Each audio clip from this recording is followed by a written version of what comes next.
Moltes gràcies i la primera cosa que jo volia fer era felicitar al Consell de la Joventut de València per dues coses. La primera, evidentment, és per complir 30 anys, que és, evidentment, un temps molt llarg, una trajectòria, jo crec que important per als joves de València. I en segon lloc, també felicitar-los per haver triat per a este any, la intervenció d'este any,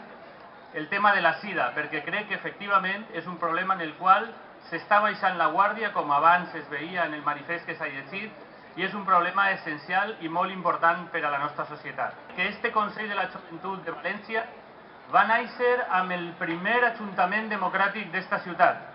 i que, bueno, per qüestions d'edat, jo vaig estar present ahir, en aquell moment, representant a la regidoria de joventut, i des d'allí volgueren impulsar un element que ens pareixia essencial, que era precisament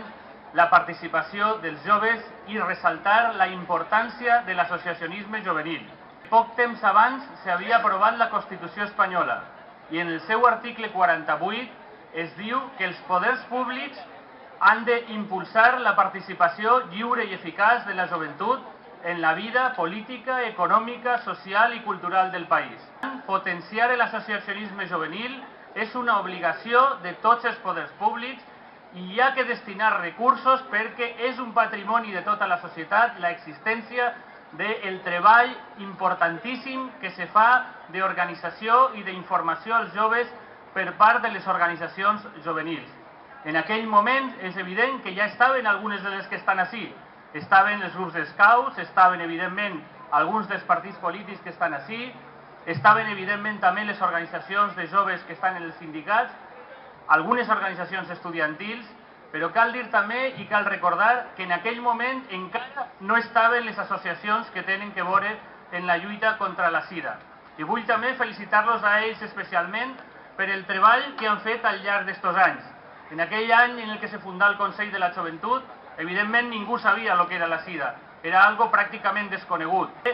Situaven a determinats grups socials com els homosexuals o les prostitutes o els hemofílics o determinades persones com els grups de risc. Quan després es va descobrir, evidentment, que aquesta visió conservadora no es corresponia amb un problema real que afectava i amenaçava a tot el conjunt de la societat. I és per això que felicita aquestes organitzacions per el treball que han fet d'informació, de conscienciació i que ha fet en molts casos que des de les institucions s'hagin destinat recursos per a combatre la sida, per a investigar, que és absolutament fonamental, i també per a tractar en els casos de les persones que ja ho tenen. En què aquests recursos no es reduïsquen, sinó que aquests recursos continuen estant presents, tant per a les persones que necessiten atenció avui, com per a investigar i previndre la possibilitat dels malalts que puguen haver l'endemà.